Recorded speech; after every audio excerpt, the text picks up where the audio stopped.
Queremos darte gracias por este tiempo. Señor, gracias por tu fidelidad en todo este caminar con este tema, Señor, de las religiones mundiales.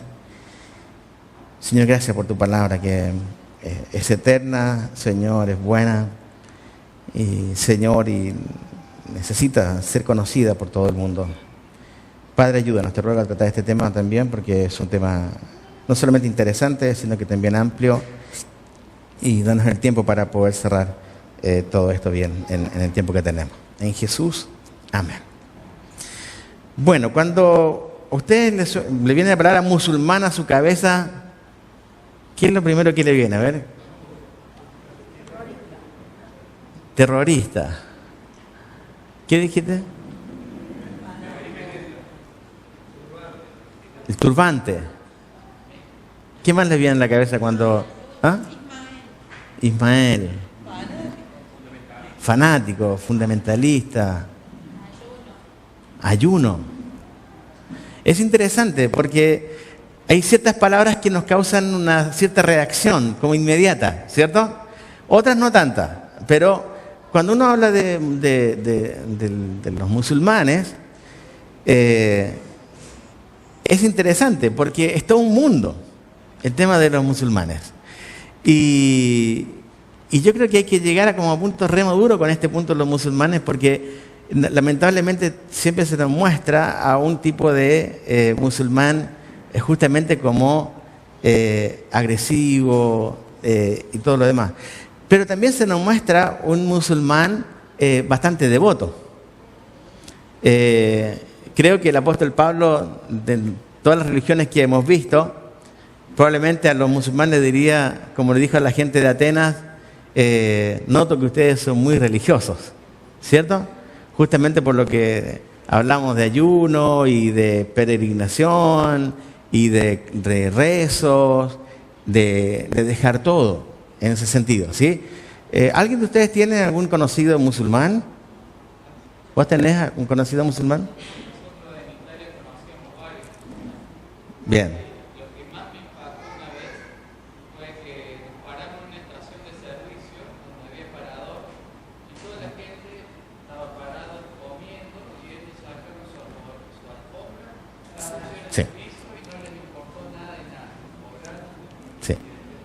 Bien, vamos a leer un poco de lo que tiene en su manual y después vamos a hacer una pequeña reflexión en cuanto a algunas cosas. Sí, 5 veces al día hay un tío. ¿También? Sí. Bueno, ustedes saben que esta es una religión popular. El islamismo en sí significa obediencia, sumisión, también resignación, ¿sí?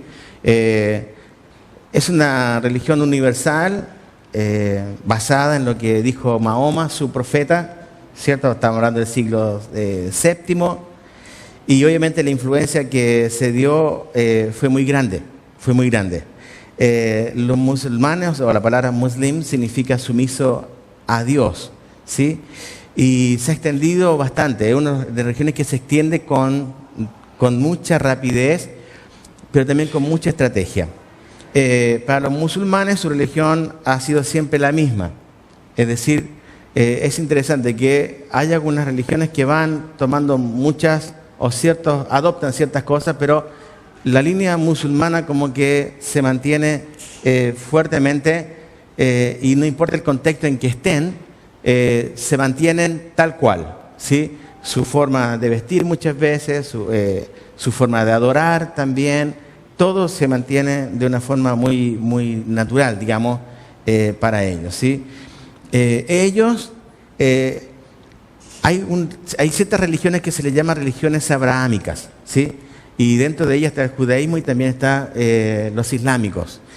Por eso ellos hablan de Adán, de Noé, de Abraham, de Moisés y de Jesús. O sea, está dentro de su lenguaje en forma prácticamente natural.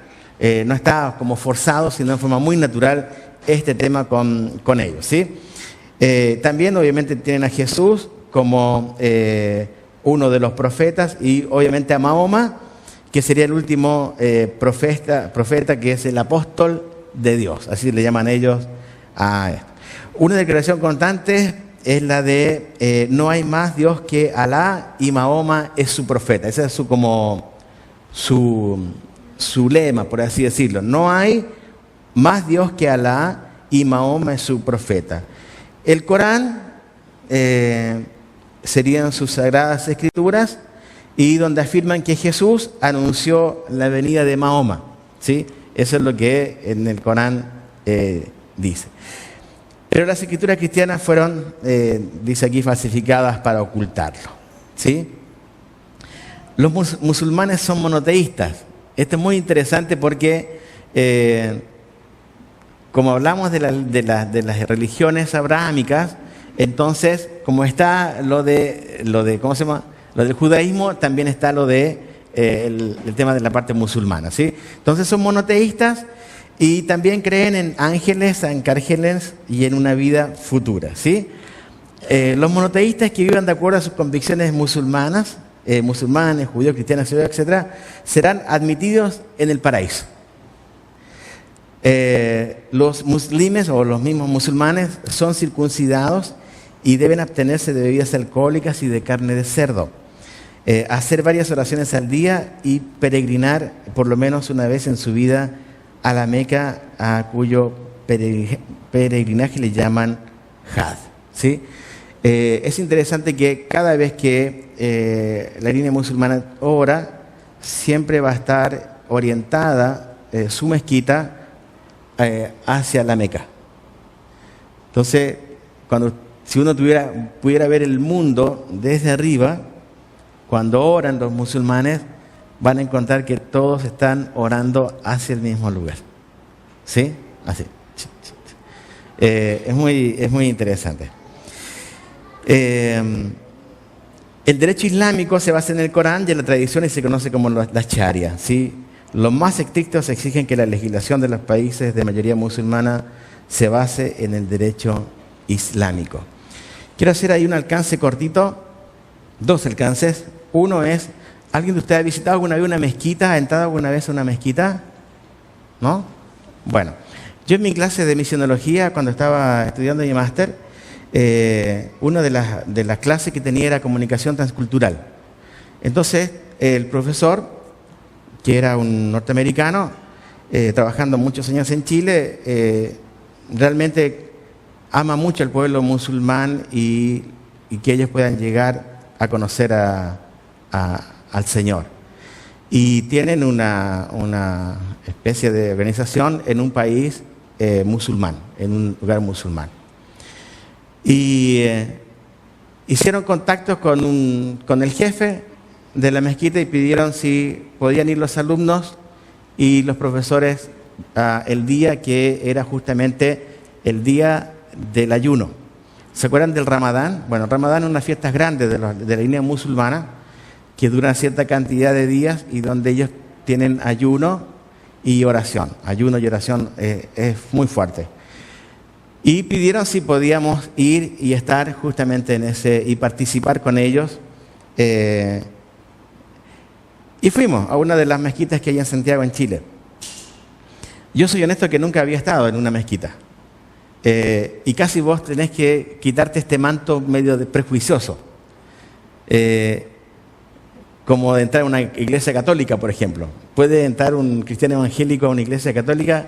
Y la respuesta sería, sí. ¿Puede entrar entonces un cristiano en una mezquita? Y como que la pensamos. ¿Se dan cuenta? Bueno, este es por el prejuicio que tenemos adentro, ¿sí? Bueno, antes de ir nos dijeron, chicos, las mujeres, porque habían algunas alumnas, no pueden saludar al hombre de la puerta tocándolo. No se puede tocar a una persona musulmana, la mujer hacia el varón. Bien, tenés que entrar, qué sé yo, y nos dijeron cómo. Entonces entramos, era muy linda el lugar. Raro porque no habían asientos, era todo así despejado y había mucha gente que fue a esa hora, gente que iba de corbata porque se ve que venía del trabajo, otros venían especialmente a la oración.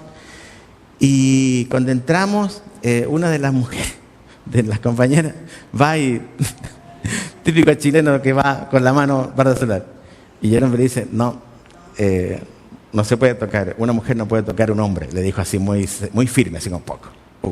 Ya. Esa fue una metida de pata más o menos grande. Y cuando entramos, dijeron, bueno, las mujeres van a orar, tienen que estar en un lugar distinto al del hombre. Entonces, el salón amplio era para los varones y las mujeres iban al segundo piso. Y tenías que sacarte los zapatos, no podías entrar a su templo con zapatos. Entonces te sacaste tus zapatos y antes de entrar al templo hay un lugar para colocar zapatos. Entonces vos te sacás y dejás ahí tus zapatos. Y luego entras. Y ahí estaba, ¿escucharon alguna palabra imán? ¿Sí? Bueno, el imán es la persona que está enfrente de esa mezquita y es el que empieza a generar el cántico y la oración que se hace. Yo no entendí nada porque estaba en árabe, pero había en ellos, cuando yo notaba esto y observaba, porque la idea era observar, como cristianos observar qué hacían ellos. Y noté que en la mayoría de ellos había mucha devoción. O sea, lo que estaban haciendo es porque lo creían. Y llevaban su cosita y ahí se arrodillaban. Unos se arrodillaban más cerca de la parte donde estaba el imán. El imán estaba en una parte alta, acá, y la gente allá. Y otros un poquito más retirados y otros a los lados de las paredes. ¿Por qué digo esto? Porque después quiero comentarles una estadística donde cada vez más la línea musulmana está entrando en Latinoamérica y va a seguir entrando a Latinoamérica. ¿Sí? En educación, en algunos países, los chicos tienen que usar un atuendo, hablo de los países latinos, un atuendo natural del colegio. El colegio les dice, así se visten aquí. Bueno, cuando llega una chica musulmana a un colegio, los padres la vistieron tal cual como se visten con el atuendo musulmán. Y esto generó como un choque. ¿Qué pasa ahora si yo estoy pagando para que mi hija latina estudie en este colegio y viene alguien musulmán, trae a su hija, pero no le exigen ¿cómo se llama? La vestimenta, sino que puede traer su propia? Y provocó una controversia que llegó hasta el ministro de Educación. Y el ministro de Educación dijo, bueno, la cosa es así, vamos a dejar que la chica vaya con su atuendo musulmán. Y los demás tienen que ir con el atuendo que es normal del colegio. Fue interesante porque se abrió una puerta en ese país latino que antes nunca se había abierto. ¿Entienden? Y ¿se acuerdan cuando hablamos de sincretismo la otra vez, cuando empezamos esta clase y hablábamos de la parte de acomodarse primeramente y después ya asimilarse? Bueno, no es que la parte islámica se asimila a la latina, sino que la parte musulmana continúa con su forma, esperando que el latino vaya a ellos. Por eso cuando dice acá que el musulmán en sí es proselitista, es porque sí, está dentro de su cosmovisión ser proselitista. Yo no cambio, los demás tienen que cambiar. ¿Sí? Entonces, es diferente, por ejemplo, al budismo, es diferente al hinduismo en Latinoamérica, donde se ve que el budismo y el hinduismo, por ejemplo, no son de choque, no son o ustedes tienen esto o si no, no. Pero la línea musulmana sí. Y eso ha hecho que en algunos países ya existan, por ejemplo, colegios musulmanes que fueron hechos para la comunidad musulmana, pero que en el tiempo se van abriendo hacia la comunidad latina. Entonces ya mi hijo, mi hija o tu hija puede participar de un colegio musulmán, obviamente entendiendo que esto va a traer una interacción mucho más fuerte con esta línea. ¿Está? Algunos se han separado o no separado, sino que hay dos grupos bastante fuertes. Están los chiitas por un lado y están los sunitas por otro lado. Son dos grupos bastante fuertes, uno más radical que el otro, uno más fuerte que el otro. Cuando nosotros hablamos de más fuerte, hablamos de este grupo que ustedes de repente ven en películas, que se matan y que se tiran contra las torres, y otros que son un grupo más pasivo, por así decirlo. ¿Está? Ahora, todo esto se da por algo interesante.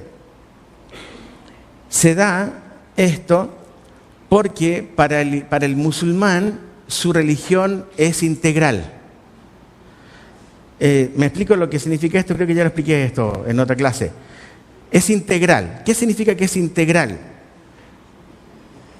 ¿Qué les suena a ustedes que una religión sea integral? ¿Afecta a todas las áreas de la vida? ¿Es más completa? Bueno, muchas religiones, o casi todas las religiones son integrales, ¿sí? Es decir, integran todas las facetas de la vida. Todo está regido por la religión. Entonces, todo lo que es laboral tiene que ver con la religión. Todo lo que es educacional tiene que ver con la religión. Todo lo que es salud tiene que ver con la religión.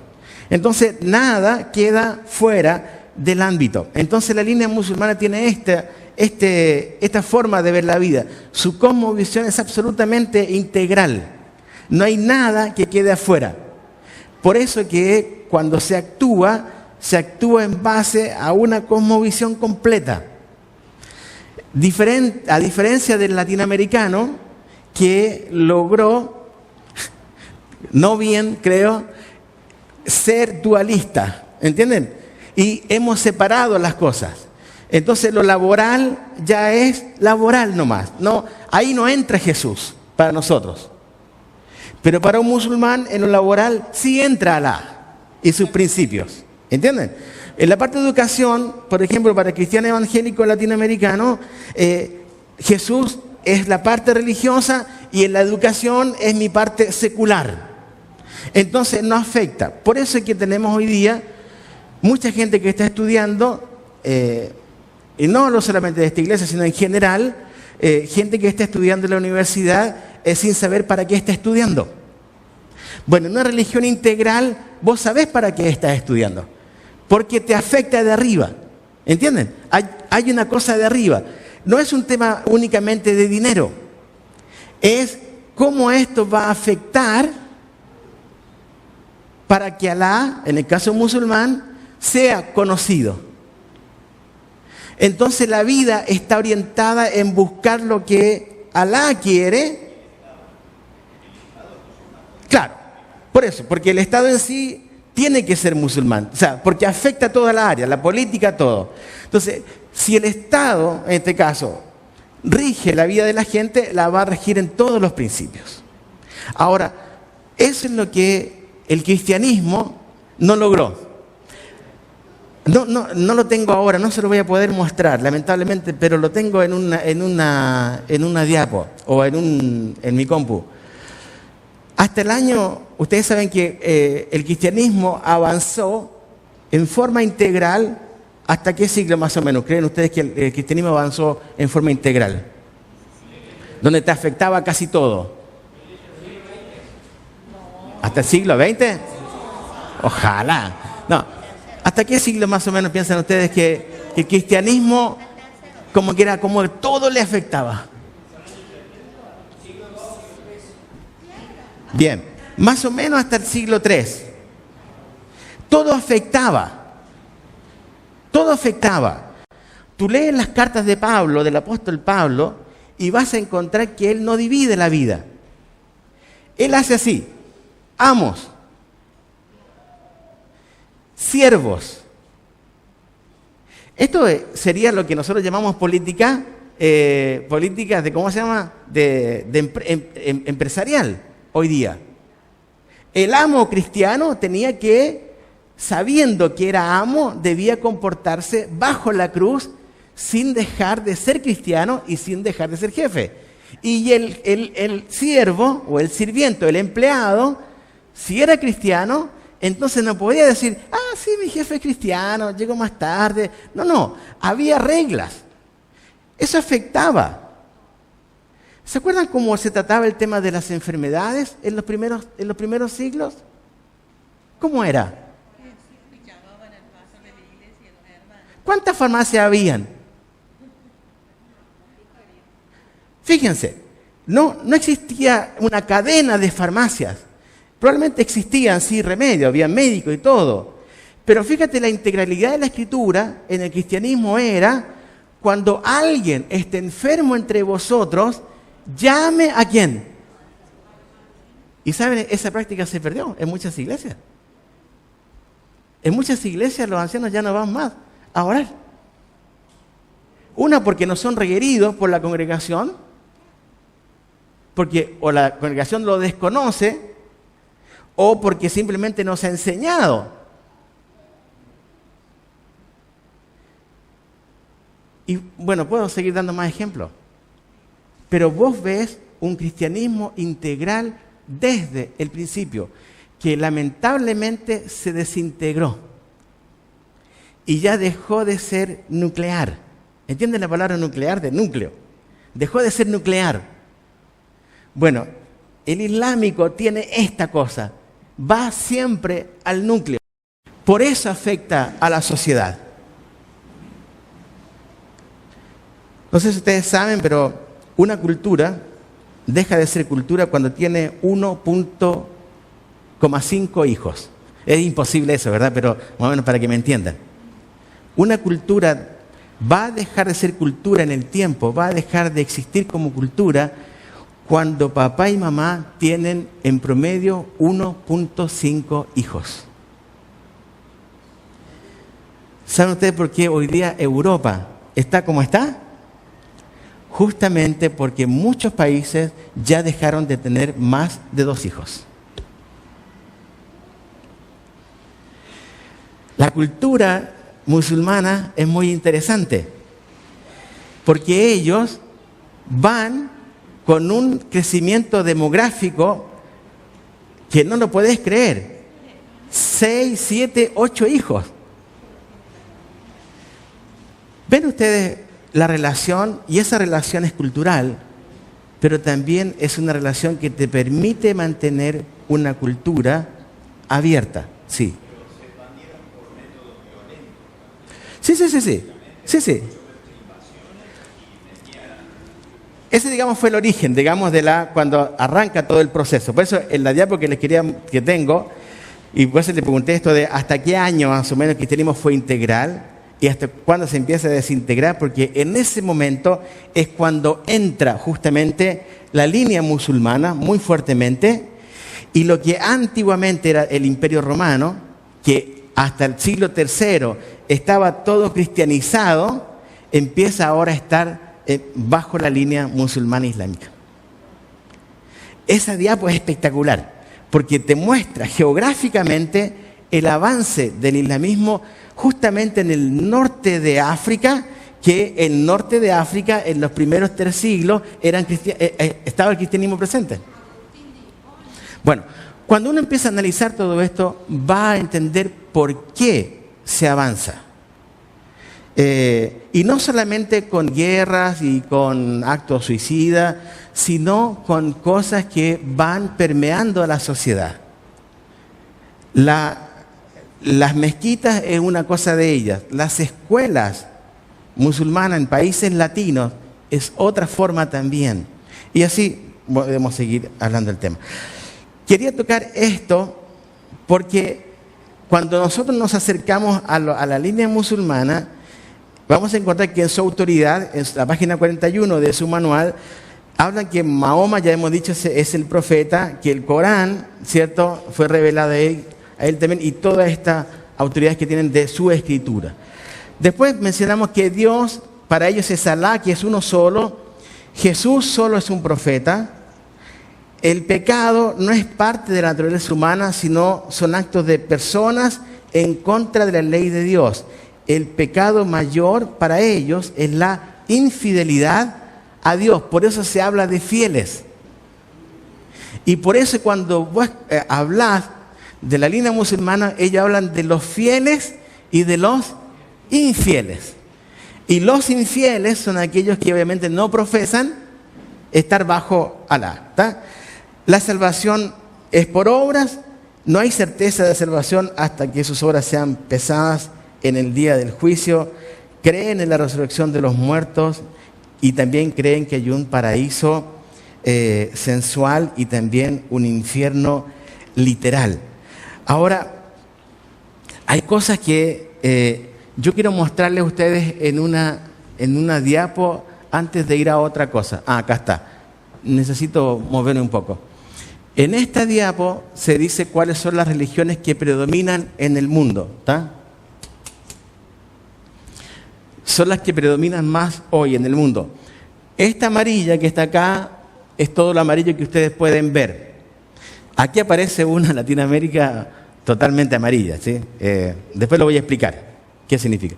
Después está el islamismo, que es la parte verde, allá. El hinduismo, acá. El budismo, que es un poquito más oscuro, que está allá arriba, acá y acá también. Y después tenemos animismo, en algunas partes también de África, y sin religión y otras religiones. Esto es lo que hoy día tenemos hasta el año 2012. Esta estadística es muy nueva, ¿sí? Y es lo que hay hoy día en el mundo. Son las religiones que predominan hoy en el mundo y donde están básicamente ubicadas en nuestro mundo, ¿sí? Ahora, entendamos que el cristianismo son todas aquellas religiones que se dicen ser cristianas. Entonces no hablamos de un cristianismo puro, a nuestro entender, como cristianos bíblicos. Estamos hablando de ciertas religiones o sectas que hablan de Cristo y se dicen entonces que son cristianas. Por eso ustedes ven una América del Sur absolutamente cristiana. Pero sabemos que no es así, ¿cierto? Y obviamente acá tenemos también mucho sincretismo. Si tuviéramos que colocar acá otro cuadradito que dijera cuáles son la parte sincrética, obviamente que tendríamos muchas partes. Acá especialmente nuestra América del Sur, ¿sí? Y la otra, si me das la otra diapo, esta es más interesante que la anterior, porque esta nos muestra cuáles son las religiones que más crecen. Son las religiones que más crecen. Todo esto, hermano, en base a estadísticas. No es aquí que a alguien se le ocurrió hacer y pintar un mapa, ¿sí? Sino en base a estadísticas. Ustedes saben que ya en muchos países del mundo existen los censos, ¿cierto? Y los censos están incluyendo la parte también religiosa. Por lo tanto, hoy día es mucho más factible saber en qué está creyendo un país, que esa información no la teníamos hace 50, 60 años atrás. Y los colores nos van a ayudar un poco a entender mejor. Lo que está en rojo son las religiones chinas. Y uno dice, ¿cómo China en África? ¿Cómo crece en África una religión oriental? Está el judaísmo. El judaísmo está fuertemente en Latinoamérica. Tenemos también, otras que no son religiones, tenemos el islamismo, que uno dice, sí, el norte de África, y como que ahí uno trata de sectorizarlo. Pero cuando uno empieza a ver el mapa global, vos vas a ver arriba, de la parte cierta de Rusia, o la ex Rusia, y vas a encontrar que hay un montón de islamismo. Pero vas bajando a nuestra América Latina y te vas a encontrar que hay 3 religiones que están creciendo más en nuestro contexto. Uno es la parte del judaísmo, la parte del islamismo y también, lo que ya hemos hablado, la parte del budismo. Estas 3 religiones son las que están creciendo más en nuestra América del Sur, ¿sí? Y después ya tenés ciertas cosas, por ejemplo, tenemos hinduismo no solamente acá, sino que en otras partes también. Ustedes saben qué es esto, ¿verdad? Y saben que Australia tuvo una participación muy interesante con muchos misioneros de campo. Martin Field es como se llama, uno de nuestros profesores de seminario, es un australiano. Pero fíjense cómo está pintado. Hoy por hoy, Australia tiene una fuerte presencia en religión budista. Te vas a Europa, lo que era Europa antiguamente, cuando estaba el apóstol Pablo, cuando viajó parte del Medio Oriente y toda esta parte, y vas a encontrar justamente que el cristianismo, que es este color, está prácticamente ausente. Ahora, hermanos, uno dice, ¿qué nos queda a nosotros, cierto? Pensar en esto, dice, bueno, tenemos que seguir predicando a Cristo, y yo lo creo absolutamente, tenemos que seguir predicando a Cristo. Ahora la gran pregunta es, ¿a qué Cristo estamos predicando a la gente? Porque hay gente que como que dice, no, hermanos, si somos los cristianos evangélicos, somos muchos en Latinoamérica. Y tratan de convencerse de algo que está bien. Ahora, no solamente esto ocurre a nivel macro, sino que también es a nivel más pequeño. La situación del Islam en Latinoamérica es la siguiente. Cuando uno dice, ¿cómo llegaron los musulmanes? Esto es una pregunta que podrían hacerse ustedes y yo también. ¿Cómo es que llegaron los musulmanes a América del Sur? Bueno, se dice que llegaron como esclavos a América del Sur, ¿sí? Con los conquistadores españoles, e introdujeron el Islam en esta región. Se establecieron en países como Brasil, Venezuela, Panamá y Colombia. Son los países donde entró fuertemente la línea islámica. Ya hablamos de muchos años atrás. En Brasil, Venezuela, Panamá y Colombia. En España hoy día se calcula que hay más de 1 millón de musulmanes. Y en la parte latinoamericana, la comunidad más grande está en Brasil.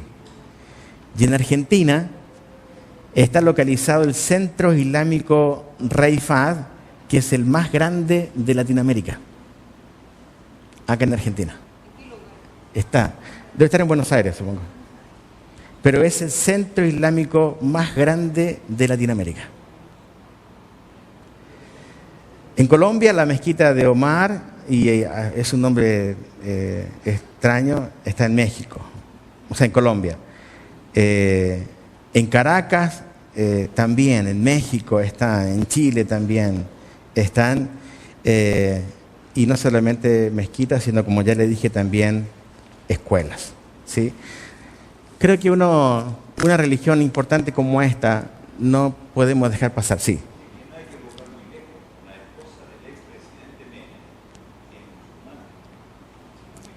Bien. Ahora, tenemos que ver esto una vez más bajo el prisma de Dios. Creo que ojalá lo podamos ver bajo esa forma de mirada. Porque uno dice, sí, los musulmanes están como lejos. No, están cerca. Y tampoco hay que andar como pasa con la gente pentecostal, que uno ve demonios por todos lados. Tampoco es la idea andar como... sino es entender en qué mundo estamos viviendo. Quiero volver al principio. No tenemos que ser monotemáticos. Tenemos que ser politemáticos. ¿Entienden? Cuando arrancamos esta clase hablamos de eso. La importancia de entender. Porque si yo no entiendo mi contexto, voy a seguir predicando y creyendo que escuchan. Y la pregunta es, ¿qué están escuchando? ¿Y qué necesidades están satisfaciendo de verdad? Quiero llevarles un poco a una reflexión, porque todo esto para ellos tiene un origen bíblico, ¿sí? El musulmán lo ve desde un prisma absolutamente de Dios, ¿sí? Entonces, ¿se acuerdan de Ismael? Ismael, el hijo el otro hijo, digamos, el primero en realidad, ¿cierto? Había un hijo de la promesa, que no era Ismael, sino que era Isaac. Pero interesante que por la premura de Abraham y por escuchar el corazón de su mujer, entonces ahí nace Ismael, y de ahí de Ismael viene toda una seguidilla de acontecimientos. Y en esa seguidilla de acontecimientos es donde nace lo que entendemos nosotros es el mundo musulmán, es el pueblo musulmán, de la línea de Ismael, ¿sí? Un pueblo fuerte. Y yo quiero que lo veamos porque es interesante. En Génesis capítulo 16 está un poco esta parte.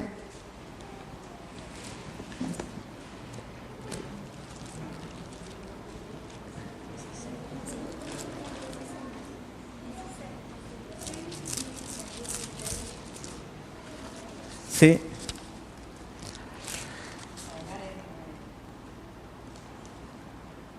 Acá hay muchas cosas interesantes, pero déjenme leerle. Dice, Sarai, mujer de Abraham, no le daba hijos, y ella tenía una sierva egipcia que se llamaba Agar. Dijo entonces Sarai a Abraham, ya ves que Jehová me ha hecho estéril. Te ruego pues que te llegues a mi sierva, quizá tendré hijos de ella. Y atendió Abraham el ruego de Sarai, y Sarai, mujer de Abraham, tomó a Agar, su sierva egipcia, al cabo de 10 años que había cohabitado Abraham en la tierra de Canaán, y la dio por mujer a Abraham, su marido. Y él se llegó a Agar, la cual concibió, y cuando vio que había concebido, miraba con desprecio a su señora. ¿Sí? Entonces Sarai dijo a Abraham, mi afrenta sea sobre ti. Yo te di mi sierva por mujer, y viéndose encinta, me mira con desprecio. Juzgue Jehová entre tú y yo. Y respondió Abraham a Sarai, he aquí tu sierva está en tu mano, haz con ella lo que bien te parezca. Y como a Sarai la afligía, ella huyó de su presencia. Y la halló el ángel de Jehová junto a una fuente de agua en el desierto, junto a la fuente que está en el camino de Sur. Y le dijo a Agar, sierva de Sarai, ¿de dónde vienes tú? ¿Y a dónde vas? Y ella respondió, huyo de delante de Sarai, mi señora. Y le dijo el ángel de Jehová, vuélvete a tu señora y ponte sumisa bajo su mano. Le dijo también el ángel de Jehová, multiplicaré tanto tu descendencia que no podrá ser contada a causa de la multitud. Además le dijo el ángel de Jehová, he aquí que has concebido y darás a luz un hijo y llamarás su nombre Ismael, porque Jehová ha oído tu aflicción. Y él será hombre fiero. Su mano será contra todos y la mano de todos contra él, y delante de todos sus hermanos habitará. Entonces llamó el nombre de Jehová con que ella hablaba, tú eres Dios que ve, porque dijo, no he visto también aquí al que me ve, por lo que llamó al pozo del viviente que me ve, he aquí está entre Cades y Bered. Y Agar dio a luz un hijo a Abraham, y llamó a Abraham el nombre del hijo que le dio a Agar, Ismael. Era Abraham de edad de 86 años cuando Agar dio a luz a Ismael. Para el mundo musulmán, este es el hijo de la promesa y no Isaac. Entonces hay un cambio mental muy importante, ¿entienden? Porque para Dios el hijo de la promesa no era Ismael, sino que era Isaac. O sea, acá hay algo que uno tiene que empezar a entender, porque todo esto después conlleva toda una seguidilla de pueblos y nombres, hasta que se forma lo que nosotros conocemos hoy día como el mundo musulmán. Acuérdense, dice que los musulmanes poseen una versión sobre Ismael, la cual refuerzan con pasajes de la propia Biblia. Y cuando hablan de la peregrinación a la Meca, los musulmanes en todo el mundo rememoran las ofrendas del profeta Abraham e Ismael sacrificando ganado. Hay toda una cosa absolutamente distinta, pero que toman como base ciertas partes de la Escritura y en base a eso toman su teología. Entonces, cuando uno habla de ellos, dice, para los islámicos el sacrificio de Abraham fue hecho con su hijo Ismael y no con Isaac. Dice, la controversia se da en la fecha del sacrificio y la circuncisión, pues la Biblia no los especifica explícitamente, ¿sí? Y se habla después, el documento habla de cuando Abraham realmente tuvo a Isaac casi a los 100 años de edad como nosotros sabemos. Ahora, si esto fuera así, si fuera realidad lo de Ismael, tendría entonces más soporte bíblico, pero no lo hay. Ya después tenemos que saltar el Corán. Y en el Corán sí hay muchas otras cosas que se dicen, pero que no son parte de la Escritura, ¿sí? Pero obviamente que empezó un pueblo que tuvo una promesa. Y fíjense, la promesa del pueblo, ¿cuál fue? ¿Cuál fue la promesa? A la mamá, a la egipcia. Fue interesante porque es el único pueblo diferente al hebreo al cual Dios también hace una promesa. Y la promesa que le hace es: van a ser tu hijo y va a tener tantos descendientes que no va a ser posible contarlos. Ahora, si vos mirás en ese plano y en el anterior, en el mapa, ves el islamismo. Hoy el islamismo es más de 1/6 de la población global. Es mucha gente. De su zona y no de su zona. Ahora, aquí viene algo interesante, espero que lo logremos ver. Se esperaba que el pueblo de Israel fuera luz a las naciones de todo el mundo, ¿cierto? Porque también para Isaac se le dio la misma promesa. Y la promesa era o Abraham, que el pueblo que iba a venir tras él iba a ser un pueblo que no se podía contar, y se habla, ¿cierto? Se toma la figura de las estrellas, que no se puede contar. Y vemos también que el judaísmo, obviamente, es una de las religiones más grandes que se ha expandido a nivel mundial y donde hay judíos por todos lados.